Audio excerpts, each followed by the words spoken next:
खुलुमबाय आं उदांस्रि मोसाहारि बड'लेण्ड बुब्लिनि जानानै बयखौबो बरायना लाबाय।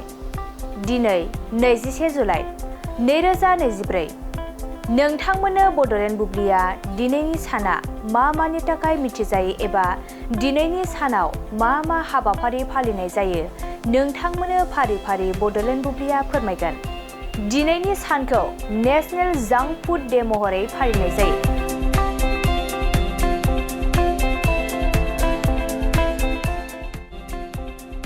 नेशनेल जांक फुड डेआव जाग्रा आदारफोराव सरासनस्रायै निउट्रियेन्ट बाङाय थानाय आरो केल'रि, संख्रि, सिनि आरो मेजेमजों बुंफबनाय जाग्रा आदारफोरखौ फालियो।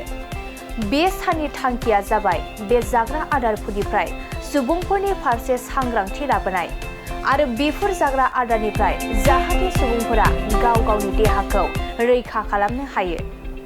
बेनि अनगायैबो दिनैनि सानखौ लिगेल ड्रिंकिं एज डे, नेशनेल लेमिंटन डे आरो गुआम लिबारेशन डे महरै फालिनाय जायो।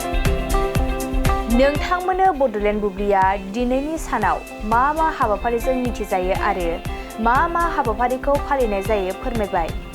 गोजोन्थों।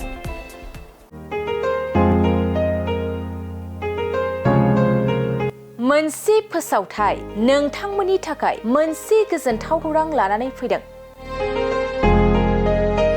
अदालगुरि जिल्लानि सिङाव थानाय डिमाकुसि बरंगाजुलिनि पिपल हलियाव लानानै फैदों नोंथांमोननो लेब्रा मुंनि गंसे गोदान रिजर्ट। नोंथांमोना बे लेब्रा मुंनि गंसे गोदान रिजर्टखौ तामुलपुर रडनिफ्राय फैब्ला सुख्लाय ब्रिजनि आगदा आरो अदालगुरि रडनिफ्राय फैब्ला सुख्लाय ब्रिजनि सिगाङाव आगसिथिंजाय मोननो हागोन।